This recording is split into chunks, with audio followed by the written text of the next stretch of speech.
Hi, this is Ruth McCambridge. I'm the editor-in-chief of the Nonprofit Quarterly, and I want to welcome you to the second in our series, our Bring Your Own Question series. And this series is really set up just to invite very interesting people and let them express their opinions, all of their opinions, uncensored.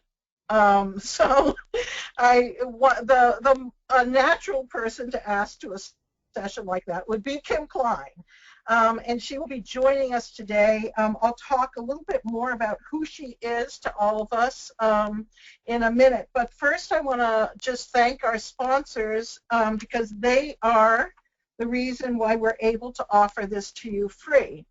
So I'm just going to read to you quickly who they are today, and they are Informs, which is marketing sophistication made simple. They do email marketing and marketing automation, and it helps nonprofits tell powerful stories, create personal connections, and drive real results. This actually is going to connect nicely to what Kim talks about and will talk about today.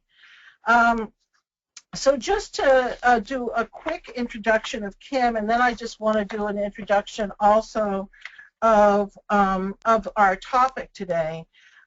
Kim is my fundraising mentor. I was reading her website earlier, and there's a little blurb on her website where somebody's saying, you know, whenever I run into problems fundraising, I say to myself, what would Kim say?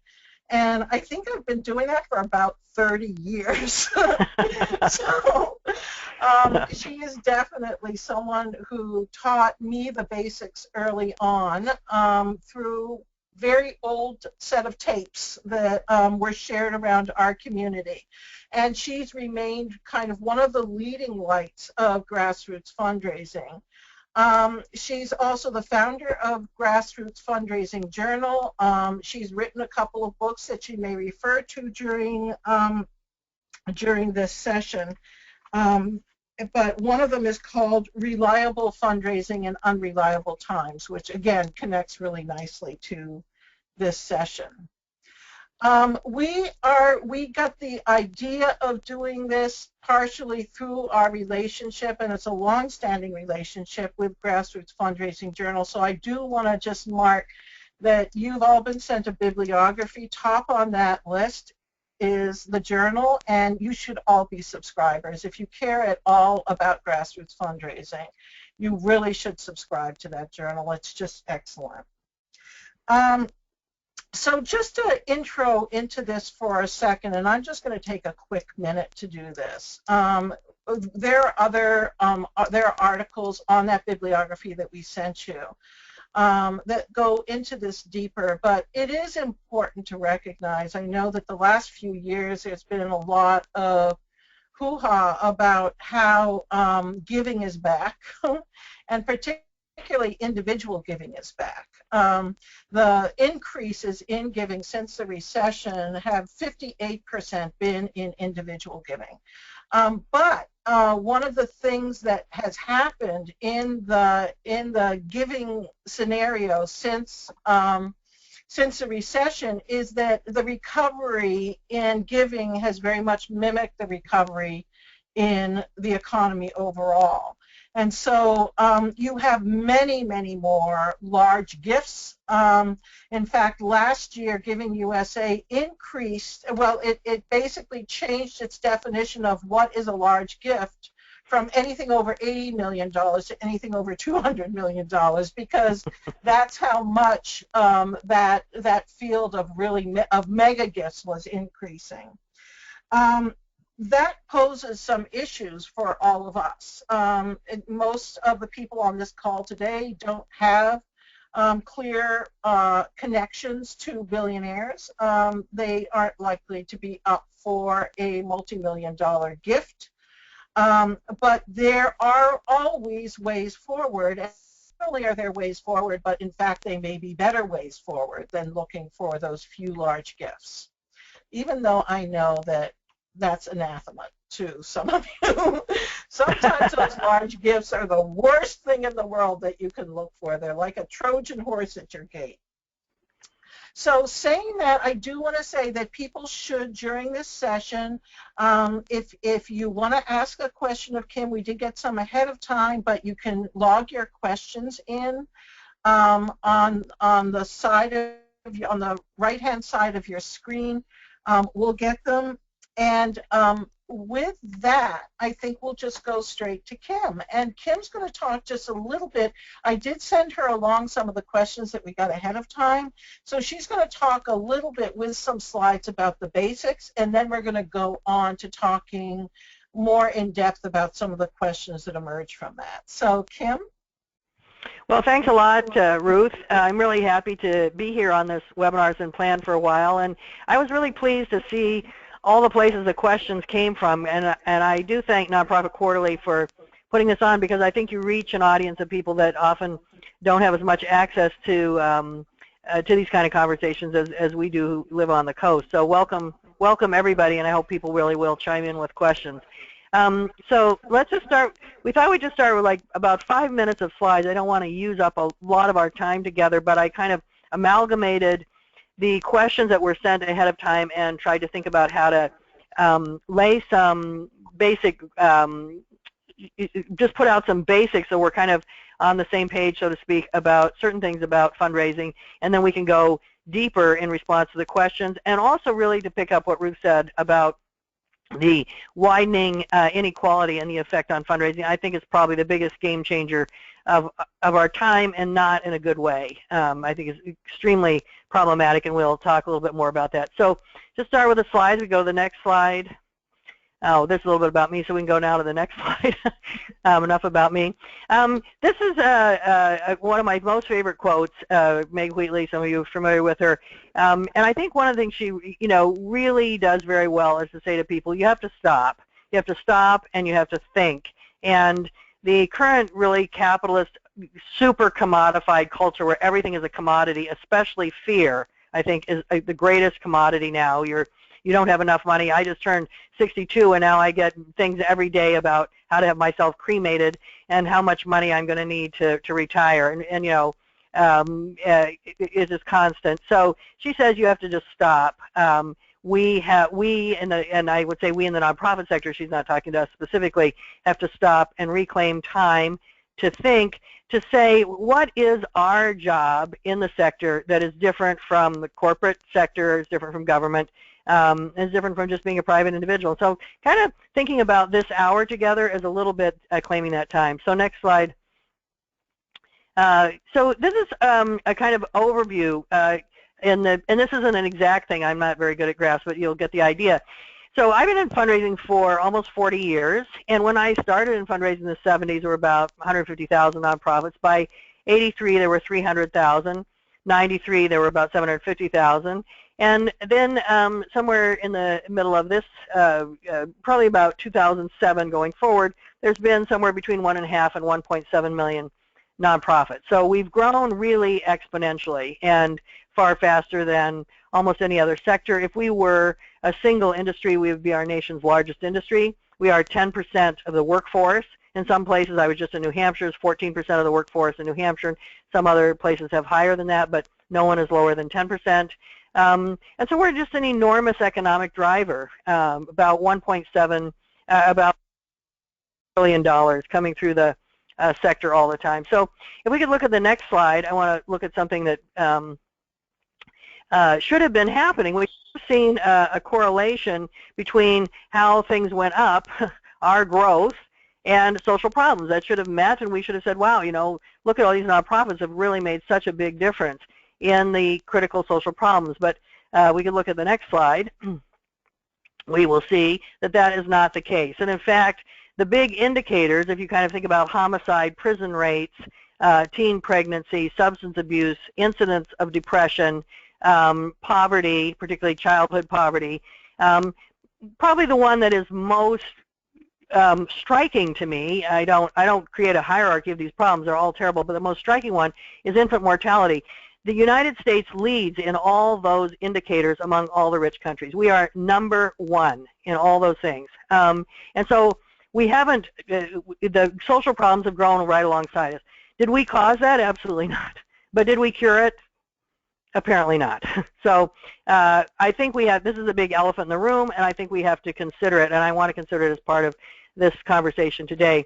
But I want to, if we go to the next slide, I want to take us to some more basic stuff, looking at kind of some whats and some hows that we can deal with, because I'm sure some of you are out there going, oh my God, you know, I have my problems here, and then she's with these bigger problems, but what I really want to know is how do I get through the end of the year? And that is a very legitimate question. So let's just go to the next slide and take a look at a few things. These are all the sources of revenue we have in the not-for-profit sector. You can see the lion's share is earned income. Earned income is any non-donor-driven income. That would be, you know, sales of things, fees for service, and so on. Famous things, Girl Scout cookies, Salvation Army stores, stuff like that. Government, very significant part of the income of our entire sector, but just to give you a sense of it, when I was first in fundraising, the government was 68% of the income of the not-for-profit sector. And this is a devolution of government. You can see philanthropy, which is where Ruth and I spend most of our time, is actually relatively small, 13%, but a very, very important part of that. And this is where you begin to see that when you have decreasing government revenues, and everything, and now everybody's like, well, let's get all the money from individuals and foundations and corporations, that those two numbers can never come together. One started out way too big for the other one to ever possibly catch up. And we'll talk more about that later. If we look at the next slide. This is something I think people are often surprised by. Many of you may be well aware of it. It certainly was published a lot. And Nonprofit Quarterly did some wonderful analysis of the Giving USA numbers. But this has been true since I was very first in fundraising, that in the private sector, in philanthropic giving, individuals are the bulk of the money. You can see 80%, because bequests are basically dead people, so individuals living and deceased, 80%, and then 20% from foundations and corporations. And I think it's very important, especially some of you calling in from South Dakota, Arkansas, Iowa, Nebraska, places like that, to keep your eye on that prize, that the real money, such as it exists, is with individuals. But we have to look at what's happening to those individuals. We'll do that in just a few minutes. If we go to the next slide. This is kind of a little bit about individual giving. Everywhere we look, and now we've done survey in 153 nations. I think there's 190 nations in the world, so the majority of them we've looked at. At least 45% of people, often more, reported giving money to charity. So upwards of half of all people. In the United States, more people give away money than vote by miles. More people give away money than volunteer. More people give away money than attend any house of worship. And of course, donors don't just give money, they also create power. And I think that's a very, very important thing for social justice groups to keep in mind. The reason you want to have a lot of donors, even if some individual donor, the amount they give doesn't exactly equal the amount that it costs you to keep them, is because they are a voice and they have power. If we look at the next slide. This is why people give. Somebody asks them. This is study after study after study has shown, when we say to people, why did you make your last gift? They'll say, I was asked. There was something on television, something came through my mailbox, somebody at work was so excited. And the 70% of the population that gives away money, the 30% of population that don't give away money, when we say to them, why don't you give? Mostly they'll say, I don't remember being asked. Which I think for many of us, we think, well, what do you live under a rock? I mean, I'm asked like 90 times a day, but they don't perceive themselves to be asked. And so we have to be very, very clear, and this is something I would say is a very practical solution to your fundraising problems. Make sure you are inviting everyone to make a donation and that they feel invited. Because you may think you're inviting them, but they don't feel invited. It really doesn't matter. We can look at the next slide.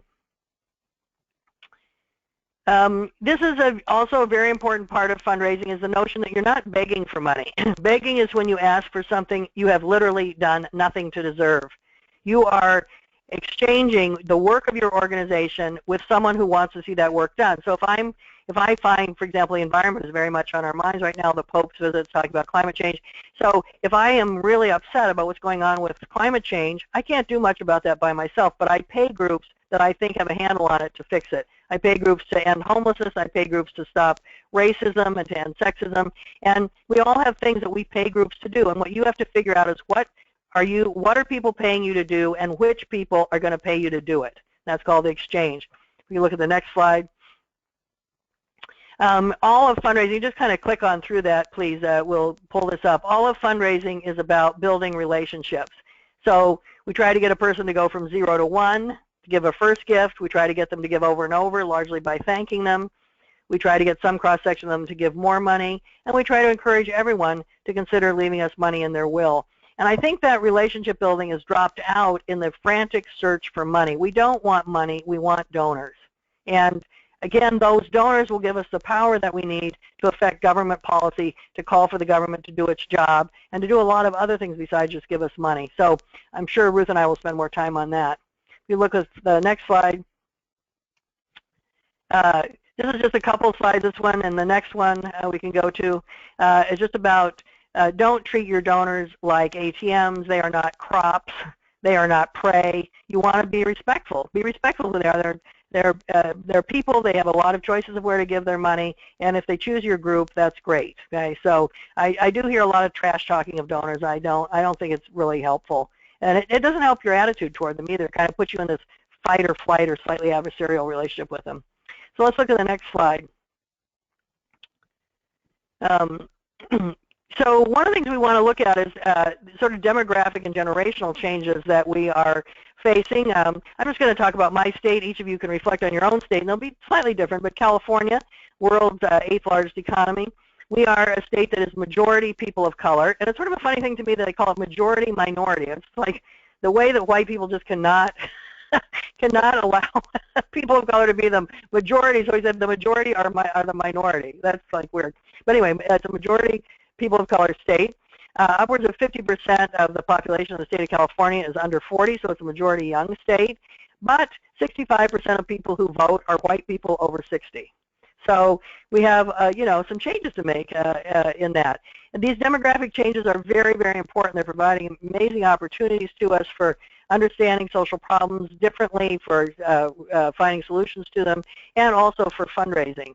And of course, all of us are working with that. If we can look at the next slide, we'll look at a particular change, which is the generational change. If we go to the next slide, that'd be great. So this is probably one of the biggest ones that we're all facing. You can see Ruth and I are very firmly in the baby boomer generation that was until very recently the largest living generation in history. Now a bunch of us have died, and in the millennials, a number of millennials, because of immigration, millennials have slightly taken over, but still we're about the same size, and we have this tiny little generation in the middle. And the kind of reality of baby boomers is very different in terms of fundraising as for millennials, and you're going to have to really think on that. Also, I think just in terms of values, in terms of worldview, we have very different views, and I want to talk about that a little bit when we talk about what does inequality have to do with fundraising. So we go to the next slide. We're almost done. You need to set some goals for what you want to raise. I see way too many. This is a very practical suggestion. I see way too many groups saying, well, how much do you need to raise? Well, as much as we can get. Well, what will you spend? Oh, whatever we have. Okay, so that is just does not work for your donors. They need to know you need $50,000, you need $2 million, you need to set goals. So let's look at the next slide. Also to keep in mind, this is a number of you had questions about this. Your donors are on a trajectory. They are not static. They are either liking you more and more, or they're forgetting about you, or they're liking you less and less, but they're not just sitting there with the same affection that they had when they first joined. You want people to go from, you're one of many groups they give to being one of a few groups they give to being one of the top 3 giving priorities. And everything is about trying to move people in that direction while at the same time respecting the other things that they give money to. So the final slide, I think, or we're close to the final slide. Remember that donors, some donors will give you the same amount year after year, some will give you more, people will drop out. With 1.7 million choices, your chance of keeping a donor for very long is very slim. I would say over the course of 5 years, you'll have almost 100% turnover in your donors. So you're constantly bringing people in, and then of course retention becomes really a key factor. A number of you asked about that. All right, next slide. So this is the final slide, and this is what I want to kind of, is a nice segue to our conversation. This is a Stephen Covey and a number of other organizational development people said, but Stephen Covey basically said it most clearly, I think, that all human endeavor falls into 4 categories, and you see them here, and he said most of us live in the urgent, not important quadrants. We do stuff all the time that's coming at us, but it has no importance, it doesn't really make any difference, but it appears very urgent.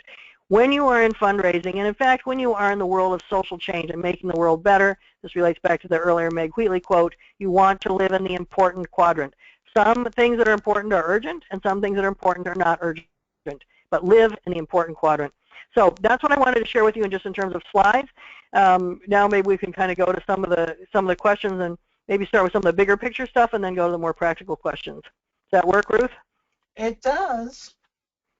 I'm going to start with this kind of universal question you and I talked about the other day, which no matter where you do a workshop, on fundraising or on boards, the question will come up, why won't my board fundraise?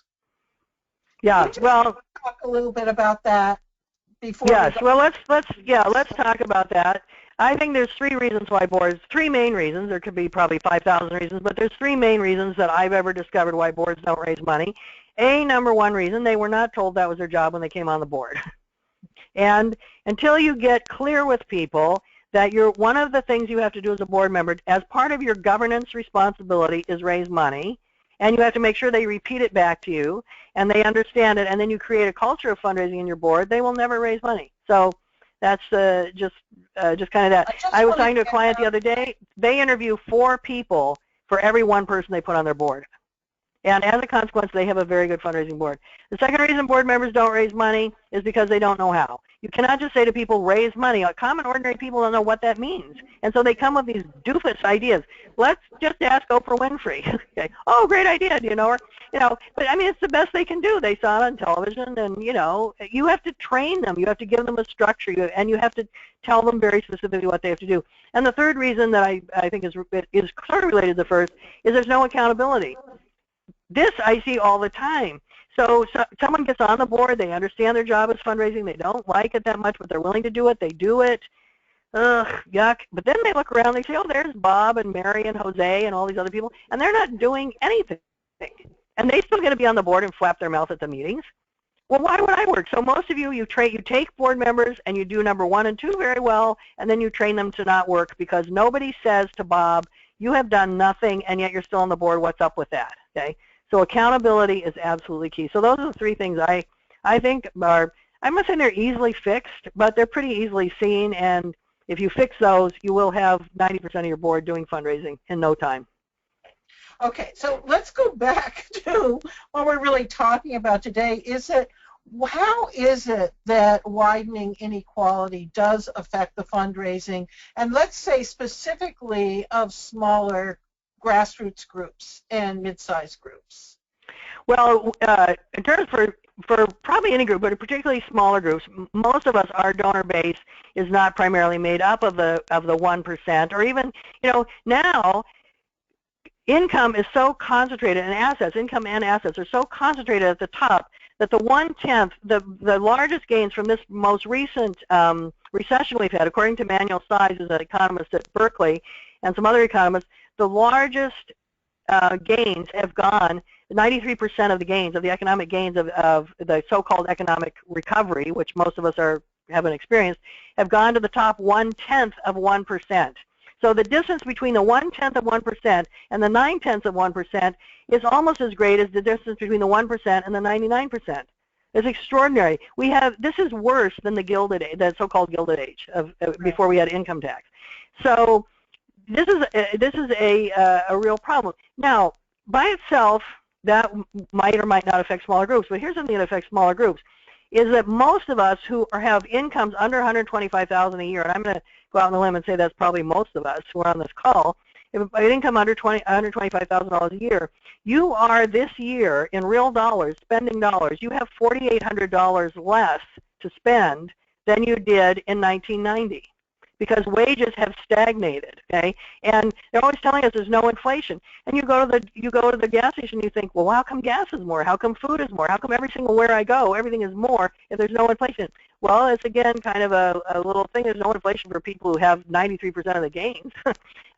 But for us, there is inflation and there is stagnation of wages, and we are really hurting. So if your donor base is made up primarily of this crowd of incomes under 125,000, which is 95% of the adult population in America, then they have less and less money to give, and they have to make choices. And so you see a lot of groups told me last year, we had all these $50 donors that went to 40. We had $35 donors that went to 15. I mean, people are still trying to give, but they they're not giving as much. In the meantime, our costs as nonprofits are super going up. So that's one big way it affects us. The other way it affects us, I think, is you alluded to this, Ruth, earlier, and I'd love for you to say something about it, is this: we have these super wealthy people. Now we had to take their largest gifts. The largest gifts that the University of Indiana used to look at giving USA were $80 million and up. Now they had to go to $200 million in 1 year. I would settle for, by the way. What? I'd settle, as much as I talk bad about big gifts, I'd settle for an $80 million gift. Wouldn't have to be 200. Yeah. Wouldn't have to be 200. I would settle for a $2 million gift. As a matter of fact, I'm very modest in my needs. But here's the problem. So let's look at some really good gifts where we say, I think most people would say, yeah, this is a good thing. So for example, Mark Zuckerberg, who gave, I think, 20 million, somebody could correct me, I think something was like 20 million, to the Center for Disease Control during the Ebola outbreak, right? Who's against that? Raise your hand. I don't. But I'm against it in this sense. I think it's very generous. If he came on the show, I would be like, thank you, Mark, you're a generous guy. But here's the problem. Do we really want one of the largest public health epidemics of our time? Do we want its success to rest on the largesse of generous individual donors? We have returned to a medieval patronage society, and we see it especially in our election, where we have the best Congress and Senate money can buy, basically. And even on the left and right, you have these mega donors, like here, Tom Steyer, for example, the wonderful leftist hedge fund guy. He puts millions of dollars in things. George Soros puts millions of dollars. So, and then you have on the other side the Koch brothers and Scaife and so on, and they just fling money at each other and insults, okay, and they buy things. And the rest of us under there are like, whoo, whoo, whoo, and we can't, what can we do? And I see people say, I want to get to that group of people, but no, the question all of us at nonprofits have to ask and also advocate around is, why should anyone have that much money? Do we want our public education, public health, public policy, public parks, do we want those functioning on the largesse of wealthy people? That is a society we left behind in the Middle Ages, and we are rapidly, at warp speed, returning to it. Yeah, total agreement for me. I recently saw a plan move forward in LA to really, I think, shift about half of the school system to charter schools, but it's been entirely pushed by major philanthropists in that area, including Eli Broad, and it's a very scary thing because he's not in it for the long haul. He may be, he may not. He's going to choose when he gets in and when he gets out. But if what is done as he's throwing money at a public system that's badly in need of the money, takes things apart and destabilizes the system in such a way that people kind of get disenfranchised from it, fall out of relationship with it, then we're going to be in some deep soup. Oh, yeah. Well, in fact, anyone on the call might want to comment who was part of one of the small schools initiatives of Bill Gates and how that destroyed schools. And actually, you can go on a TED Talk where Gates talks about how that money was wasted, $100 million. That it was, I mean, one of the problems is all these people who have money get into education, but what do they know about education? Nothing. I mean, so we don't convene groups of teachers. We don't kind of say what will fix our public education. And yeah, does the city of Los Angeles really want to depend? Do you want your public schools to depend on the largesse of a very nice person? Wealthy person. I just don't see it. And I feel like what we fight about in the not-for-profit sector is minimum wage, and I'm very much in favor of these minimum wage and living wage campaigns. I totally am, so please don't hear that I'm not. But I think the other thing we have to fight about and we have to think about is what should be the maximum wage? What should be the ceiling? How are you going to bring the two ends together a little bit more if you don't tax the people at the top and you don't tax the corporate profits? There are three ways we could fix our tax system that would cost most of us, again, that crowd in the 125,000 and under, zero money. One is to raise the ceiling on Social Security tax. Right now, you pay Social Security tax on the first 190,000 that you earn, and not on any of the rest of it. If we raised Social Security tax, it was on all the income, not assets, all the income. However much income you had, you paid Social Security tax on that whole income. Social Security would be solvent from now until, as far as we can see, probably 100 years from now. Simple solution, would cost most of us nothing, and would cost the people that it costs money very little relative to their income, okay? Second tax we could impose, financial transaction tax. They already have this in many countries in Europe, where you pay 1/10 of 1 cent every time a stock changes hands. First of all, this keeps people from trading in order to force stocks to go up falsely, so we won't have so many ups and downs in the market because of a bubble that is created. If they have to pay tax every time they do that, it will be a meaningless amount of money for people that really deal in the stock market, and would be a massive amount of money to us. And for most of us who aren't every day on the phone going sell, buy, we wouldn't even notice it. So that's a really simple one. Another, there's any number. I'll just name one more that's kind of a fun one that you could do, which is to say there's no mortgage tax deduction on second homes. You have your first home, your mortgage tax deduction, and after that you have to pay, or there's no mortgage tax deduction on a third home, let's say, if we really want to be liberal and let people have 2 homes. Because mortgage tax deduction, the vast majority of that goes to people who are extremely wealthy and buy very big houses. So simple solutions. There's 20 more that we could talk about, but people kind of get into this thing where they're like, I don't understand tax policy. You know what? You don't have to understand anything about policy. Policy people understand policy. What you have to understand is values. And economists will tell you, you go into a town, I've had many economists tell me this, they'll say, I can tell you how many homeless people you have, what the quality of your schools is, how vibrant your arts and culture community is. I could probably even tell you a little bit about the quality of your streets, whether they're rough and full of potholes or not. And I can do that simply by looking at your tax structure, because taxes are a reflection of values. And what we've done in the not-for-profit sector is, instead of kind of insisting that taxes do a job and that taxes be fair and just, we have just agreed, as Rick Cohen says over and over, we've agreed to do more and more with less and less.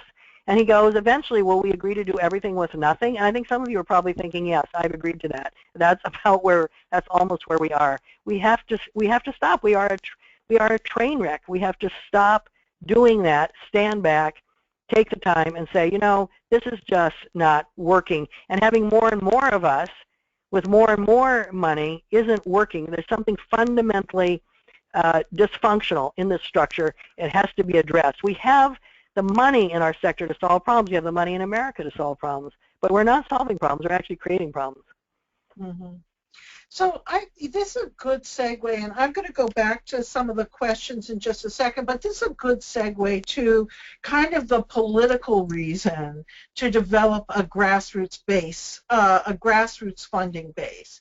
Can you make that connection for people? Because I think that's something that a lot of times people kind of ignore, that as you're fundraising, depending on how you're fundraising, that's going to develop a constituency for you. And can you talk about maybe the connection to democracy that choosing a mode of fundraising implies? Well, yeah, I mean, I think it's pretty clear that who gives you money, you know, has some control over you. Sometimes I say to groups, imagine the phone, both lines of your phone ring at the same time, and one is from Sarah Jones, who gives you $5 a month, and she's one of your low-income constituent members, and she has a question, and one is from your program officer at the Ford Foundation, and you can only answer one call. Which one will you answer? And I can tell you 90% of people, social justice activists with amazing street credentials, will say the Ford Foundation. They would not want to say that, but they will say that. Well, that's because who has more money? But see, who has more power? I'd say Sarah Jones, and I would really want groups to get to the point they would say, no, I'd answer Sarah's call first. I would call back the program officer. And what you want is not just one Sarah Jones. You want thousands of them. And each person who is part of your organization then is also someone who will vote. When you register them to vote and you talk to them about issues, they'll choose the right way to vote. I know some of you are thinking, we can't tell people how to vote. No, that's true, you can't, but you can tell them to vote. You are allowed to do that. You can tell them to vote, and you can educate them to the point that they will choose the candidates or the initiatives that make the most sense. And that will make a big difference. I can give you an example of a group here in California called the Mono Lake Committee. So most people, the rest of the United States, have never heard of Mono Lake. Most people in the United States in California in the 1970s had never heard of Mono Lake. It's a lake that is a feeder lake was used as a feeder lake to Los Angeles for water. And It's a very important lake environmentally and so on. And it's in a little town, Widening, California, which is near Yosemite if people wanted to place it on a map, but it's not a town you kind of go to. It's not a tourist destination. And they just started this committee called the Mono Lake Committee. They printed up endless stickers. I remember when I was first living in California, everybody had a Mono Lake Committee sticker on their car, although I bet 90% of people couldn't have told you what is the Mono Lake Committee. And but those were in the days we had every kind of committee. So, and they built this base using mostly direct mail, 16,000 people, and they have saved Mono Lake. They have made people aware of the environmental impact of taking water out of lakes. They have been a very, very important player in changing California water policy, which still has a long way to go. And they have no foundation money. And it's because they work for their members. That's how they describe themselves. We work for our members, and our members have a voice. And politicians look at that. When you go to a politician and you say, you know, I'm speaking on behalf of 5,000 people or 2,000 people or whatever's a significant number in your community, they're like, oh, they hear votes. They hear votes in that.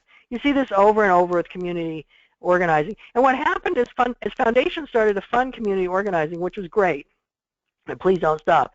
But the group started to play more, the staff started to play more to what the funders wanted. And they stopped working for their members. And what you really want to do is kind of think, if you're getting foundation money to do membership development and membership recruitment, you're still working for your members. That money is to go that way toward the members. I think that's really important. The other thing is foundations, you know, you got to remember, people who created foundations, the money that is behind foundations, came from people for whom the system as it is now worked. And they saw some problems with it. They saw, oh, you know, it doesn't work for everybody. It's not so great. But they weren't big revolutionaries. So they're never going to fund anything very revolutionary, not because they're bad people, but because why would they? I mean, the system works, and they want it to work for everybody. But what we kind of see the nature of capitalism, the nature of how it, particularly capitalism in the 21st century, a lot of public health people have started to say, we see the limits of development, that economic progress, you'll see this coming out of a lot of public health schools, particularly Kate Pickett and Richard Wilkinson have written widely about this. Economic development, which has for so long been the engine of progress, okay, in our country, has largely finished its work. And this is a very interesting idea, that if you earn $100,000, you will not be better off in any way by earning $200,000. You will not be any less likely to get cancer, to be shot, to become an alcoholic, to have your children hate you. I mean, nothing for your life will change by earning more money.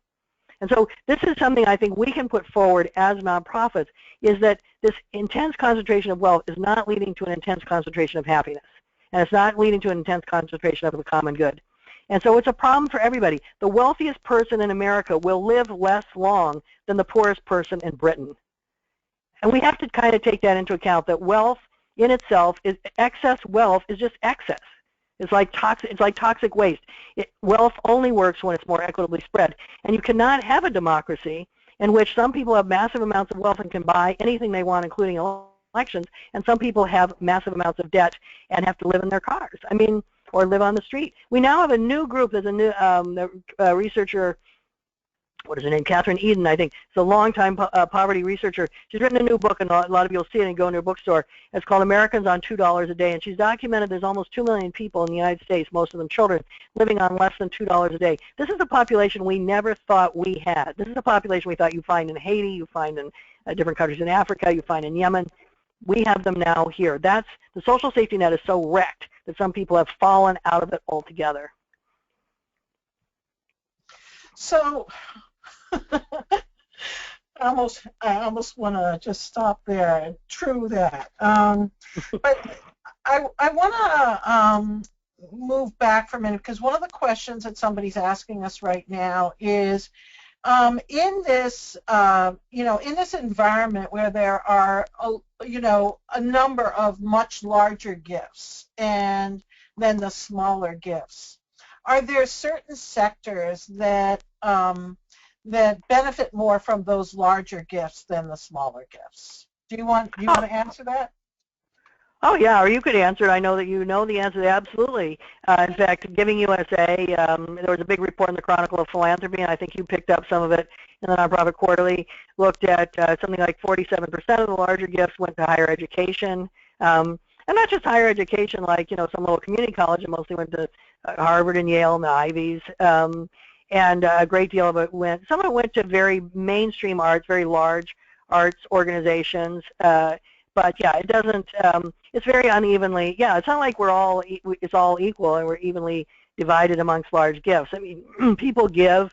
Terry Odendahl documented this 1,000,000 years ago in her book Charity Begins at Home, and nothing has really changed from that.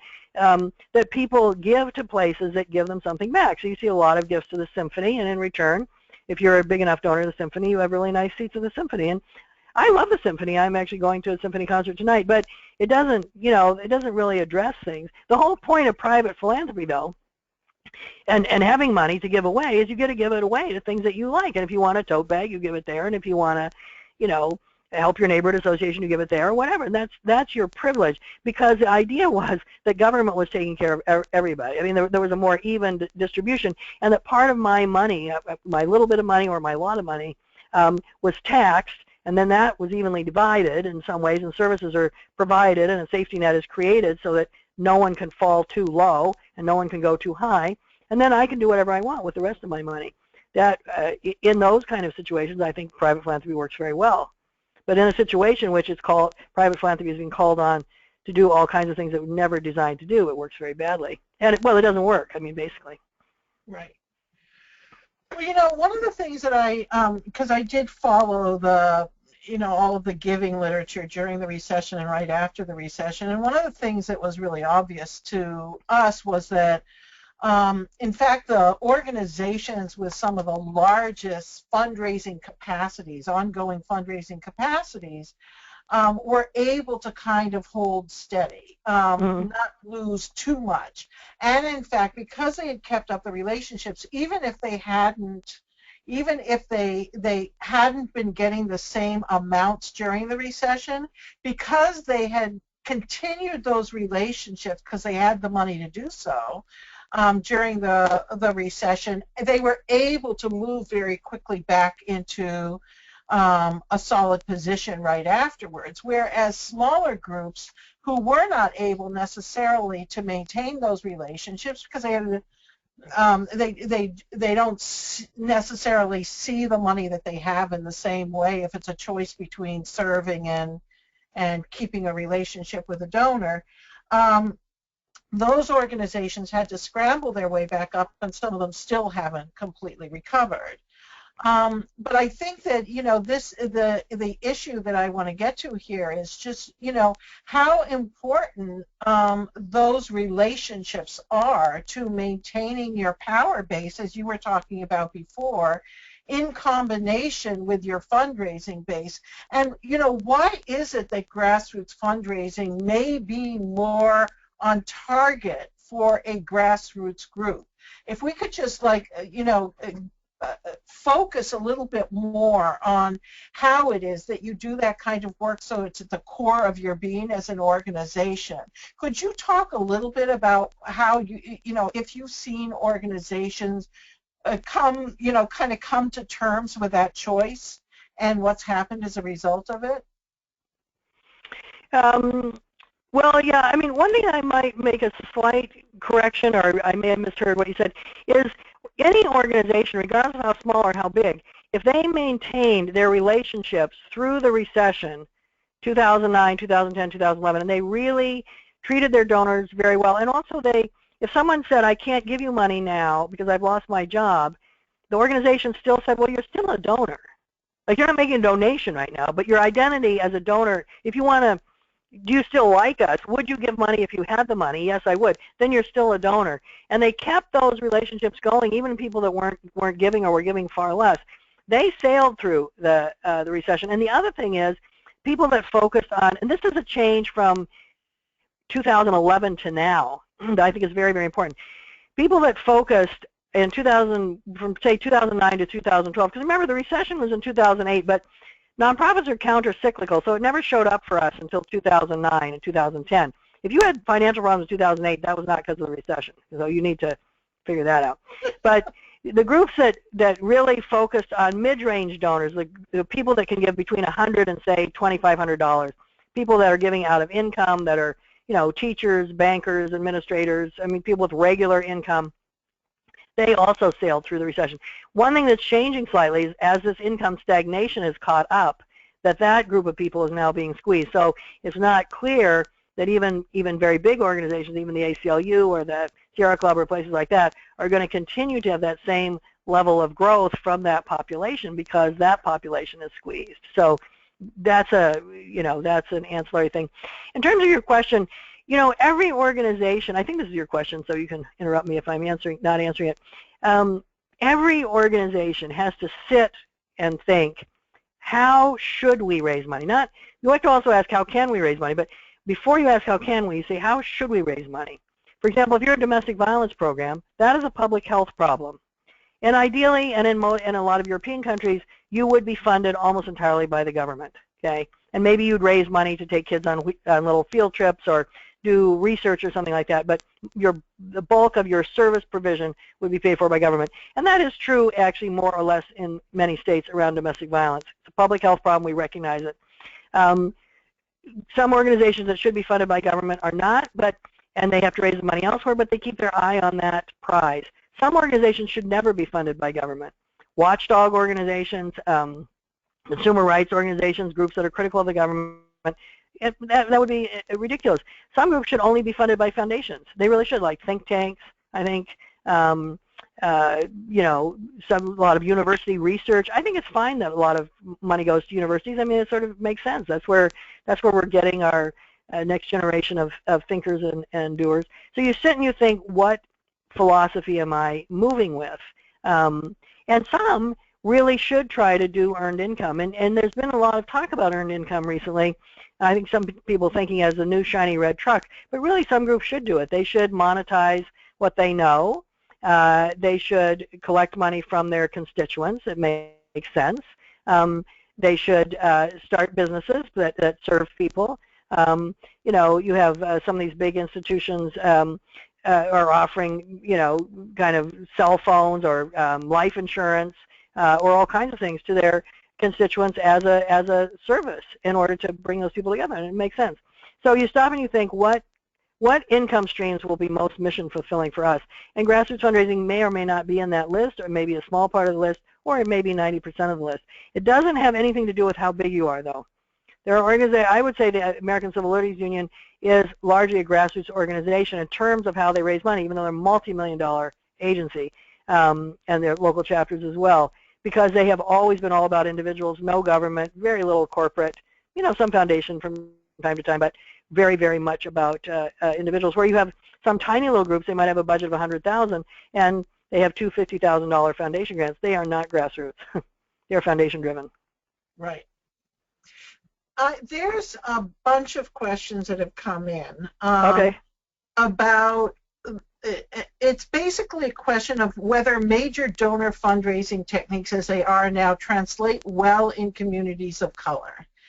And can you speak to that? Well, I can speak to it. I mean, I think people looking at me would think, yeah, she speaks to it with some distance. As older, dumpy white person, but I do work in a lot of communities of color, and it's been a big part of the Grassroots Institute for Fundraising Training that publishes the journal. Their slogan is changing the color of philanthropy, really trying to go out into communities of color and say, how do you raise money? What can you bring to the larger body of knowledge about fundraising, which has been largely created and written by white people. We see, first of all, communities of color are not one. There's not one community. I mean, if you kind of disaggregate, for example, immigrants of color, and then immigrants of color, because not all immigrants are immigrants of color, and people of color born and raised in the United States, I think you'd see some differences there. Immigrants come with the fundraising traditions of their own country, and sometimes very similar to ours, sometimes very different, but also really interesting, like the whole giving circle thing that you see now a lot in communities of color. That came from other countries. That did not originate in the United States. It came more from Asia. The hometown associations, HTAs, that we have a lot of in border towns that raise money and send money back to Mexico. The idea that you take the diaspora and you raise a lot of money and send it home is very important. Sometimes we look in certain, so immigrants are vary one country to another where their origin and the issues. We look at communities of color here in the United States. We see, for example, 7 out of 10 adults in the United States give away money, but 8 out of 10 African Americans give away money. A lot of that money, particularly more traditional communities, would go to a church. And people often say that. I started my career in church. I mean, I studied to be a Methodist minister, and I still find religion to be very, very important to me. And so people will say to me all the time, well, churches have products we don't have, you know, like salvation or eternal life. And it's like, well, you know, that's not the reason people give. I mean, if you think right now, September, right, people started to put their kids back to school. In some parts of the country, it's cold. It started to be cold already. And so some poor person needs a jacket for their kid, and they can't afford to buy one. They're not going to go to their community foundation and get it. They're going to go to a church, and they're going to say, do you have some clothing that you can help? And they'll get it there. And they are also probably not going to go to their local social justice group for that. And so when people are like, well, churches don't count, I'm like, no, churches provide enormous amount of direct service, and people give back to them. And so you do see a lot of, particularly where people of color and class come in, so people of color and poverty, when they overlap, you see a lot of their money going there. I do not have any reason to think, I have no experience that shows me that it's that you can't raise money in communities of color. I think that there's cultural differences and people have different priorities. Many people, I think there was a study about 6 or 7 years ago that 60% of African American families were raising a child to whom they were not biologically related. But I still think there's a certain generosity there and philanthropy there. We have to expand our notion of philanthropy to take all that into account. Mm-hmm. So I feel like I want to get to a couple of the questions that we got before we came to the session, because there were a few of them where people were writing in from small rural communities. And discussing a number of things, including, you know, how do you approach fundraising when there's not a lot of large philanthropy around, and it's a depressed community, and needs more because of that. Maybe the corporations have gotten lost in one thing and another.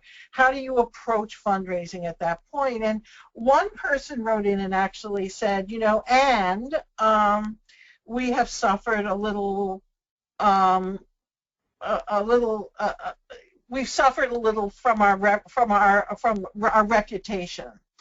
Things have happened that have harmed our reputation, and that's in our way as well. So maybe you can talk about how people can address working in that kind of environment.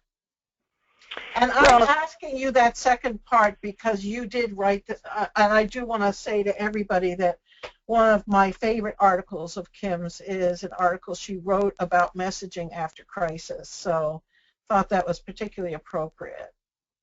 Yeah, and actually that's in the, I think it might be in the bibliography. And so people that are actually coming out of some kind of crisis or are in the middle of it, either a scandal or sometimes the death of a founder or just something that's like, whoa, that's really intense. I don't think we have quite the time to explore that here, but there are ways to deal with it, and groups have grown and survived and thrived post-crisis. And so to borrow from another movement, it does get better. The issue about rural, though, is it's one of my most favorite kinds of groups, or rural groups. I've lived in rural communities and worked in them a lot. First of all, of course, they vary a great deal from another. So you have these kind of rural communities of lots of parts of New England and California and so on that are very touristy. So they have second homes and tourists. I'd like to focus on what are probably the harder ones that I think some of the people wrote in about, where you have a rural community in which there is really no tourism traffic. What was maybe the main employer has left. So you have kind of these big, corporations, slaughterhouses, things like that have left. Everyone is left behind is really, really dirt poor. And and there are very few organizations that have any money there. And we know from a study that, again, I would laud the Nonprofit Quarterly for pushing out and continuing to push on, Rick Cohen in particular, is how little foundation money goes to rural communities, nothing like their share. So how do you raise money in that situation? The answer is actually you don't. You don't raise that much money there. You have to think about other ways of getting your work done. And one of the things that's happened over the past 20 years that is really a pet peeve of mine is the way that professionalism has replaced movement building. And I think a lot of people have started to do everything with staff instead of with activists and volunteers, and it's a real problem. And so all of a sudden when you don't have that, you can't afford staff, you don't know what to do.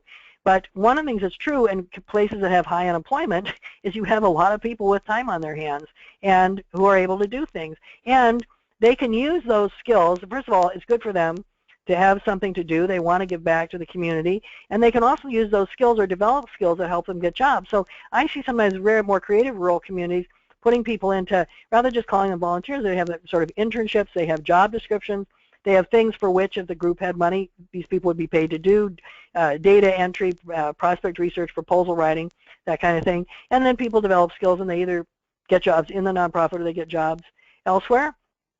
It's also true that in every rural community there's a few people that have some money. They often have more assets than, more hard assets than liquid assets, but I would, it's very difficult to ask somebody for money and risk ruining your relationship with them if you're going to see them 5 more times in the same little town in the same day, or the next time you see them it's because your car skidded off the road in a snowstorm and they were the next one to come by and they have to pull you out and you think, I don't even like you, but here you are helping me.